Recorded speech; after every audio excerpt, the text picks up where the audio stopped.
Adani group के द्वारा बिहार में इन्वेस्ट करने पर आरोप प्रत्यारोप का दौर शुरू हो चुका है। जहां बीजेपी इस मामले को लेकर नीतीश सरकार पर निशाना साध रही है, वहीं भाजपा के विधायक और पूर्व मंत्री नितिन नवीन ने कहा कि जो विरोध कर रहे थे उनको सोचना चाहिए, क्योंकि यह कंपनियां देश में निवेश करती हैं तो रोजगार के अवसर पैदा होते हैं। लेकिन नीतीश सरकार को सोचना होगा कि बिहार की लॉ एंड ऑर्डर इतना खराब है कि यहाँ के उद्योगपति बाहर जा रहे हैं और नीतीश कुमार सिर्फ इन्वेस्टर मीट का दिखावा कर रहे हैं।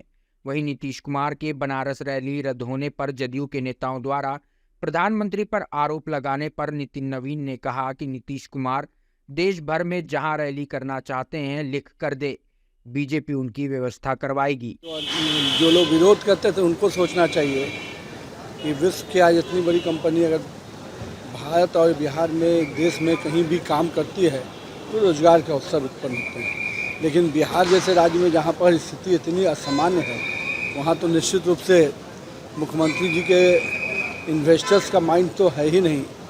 आज केवल एक दिखावा के लिए भले ग्लोबल इन्वेस्टर्स मीट करे, उसके लिए जो इन्वायरमेंट सरेआम बच्चियों के साथ घटनाएं घटती हैं, बैंक डकैती होती है, तो ऐसे सिचुएशन में जहाँ लॉ एंड ऑर्डर इतना गिरा हुआ है, यहाँ की सरकार से क्या उम्मीद कर सकते हैं। कोई भी इन्वेस्टर जो बिहार का है वो अब बाहर इन्वेस्ट करने के लिए मजबूर हो रहा है। तो ऐसे माहौल में नीतीश जी पहले माहौल बदलिए, तब इन्वेस्टर्स की उम्मीद कीजिए। बनारस वाली और आरोप लगा रहे हैं भाजपा पे कि भाजपा रैली नहीं होने देना चाहती। भाजपा के लोग ने जगह पहले ये आरोप से तो देश भर में कहाँ रैली करना चाहते हैं बताइए, लिस्ट दीजिए, हम ही लोग उनको परमिशन दे देंगे। सर 5 में से 3 राज्य तो जीत गया, लेकिन 24 में इंडिया गठबंधन आपके लिए चुनौती बन सकती है। कोई चुनौती नहीं भैया, वो अपने आप के लिए चुनौती है। उन्होंने जिस प्रकार से काम किया है, आज सपा उनको चुनौती दे रही है, ममता उनको चुनौती दे रही है, तो अभी तो वो लोग अपनी चुनौती से पहले बाहर आ जाए। 19 तारीख को इंडिया गठबंधन की बैठक होने वाली है सर, क्या फर्क पहले अपने आपस की चुनौती को पहले वो स्वीकार कर लें। बनारस में नीतीश कुमार की रैली रद्द हुई और जदयू के नेताओं के द्वारा भाजपा पर आरोप लगाने के बाद पूर्व उप मुख्यमंत्री तारकिशोर प्रसाद ने कहा कि यह जदयू की चोचलेबाजी है और जो पार्टी बिहार में अपने बूते सरकार नहीं बना पाई वह बाहर के प्रदेशों में क्या करेगी। और हाल के समय में जिस प्रकार से इंडी गठबंधन में जदयू की स्थिति है, उससे इस तरह की बातें निकलकर सामने आ रही हैं। वहीं पूर्व उप मुख्यमंत्री तारकिशोर प्रसाद ने कहा कि जिस तरह से 3 राज्यों में बीजेपी की जीत हुई है, उससे यह लोग बौखलाए हुए हैं और खुद इंडी में ही जदयू की कोई पूछ नहीं है, तो यह इस तरह की बातें कर रहे हैं।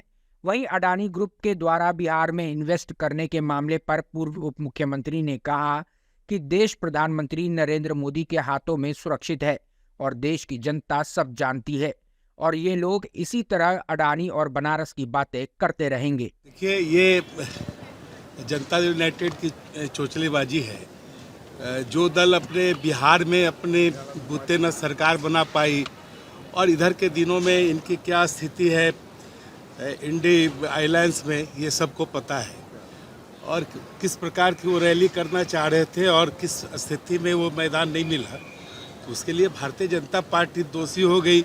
तो कारण समझते हैं, भारतीय जनता पार्टी ने जिस प्रकार से 3 राज्यों में एक मजबूत स्थिति बनाई है, उससे ये काफ़ी बौखलाए हुए हैं और इन्हें जब इंडी में ही इनकी कोई पूछ नहीं हो रही है, तो स्वाभाविक है कि बनारस में जाके ये किस प्रकार का रैली करना चाह रहे थे।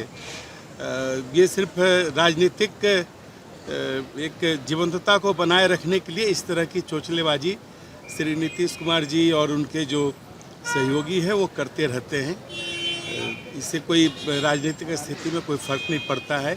वो जो एक जिम्मेदारी बिहार की जनता ने उन्हें दी है, उसे बेहतर ढंग से वो निभावे, तो मुझे लगता है कि वो ज़्यादा बेहतर होगा। सर, एक तरफ लोग करते हैं अडानी के ये करके और बिहार में बड़ा इन्वेस्ट करने जा रही है अडानी। देखिए, भारतीय जनता पार्टी का जो एक मजबूत और कद्दावर नेतृत्व है, कुशल नेतृत्व है और जिस प्रकार से यशस्वी प्रधानमंत्री जी के नेतृत्व में देश ने राष्ट्रीय और अंतर्राष्ट्रीय स्तर पर अपनी एक पहचान बनाई है, तो स्वाभाविक है कि कभी अडानी का नाम लेंगे, कभी बनारस की चर्चा करेंगे, कभी किसी और चीज़ की चर्चा करेंगे। इससे भारतीय जनता पार्टी को कोई फ़र्क नहीं पड़ता, ना भारत के लोगों को फ़र्क पड़ता है। भारत के लोग जानते हैं कि यह भारत किसके हाथ में मजबूत रहे। अगर आपको हमारा वीडियो पसंद आया हो तो इसे लाइक करें, सब्सक्राइब करें और साथ ही बेल आइकन दबाना ना भूलें।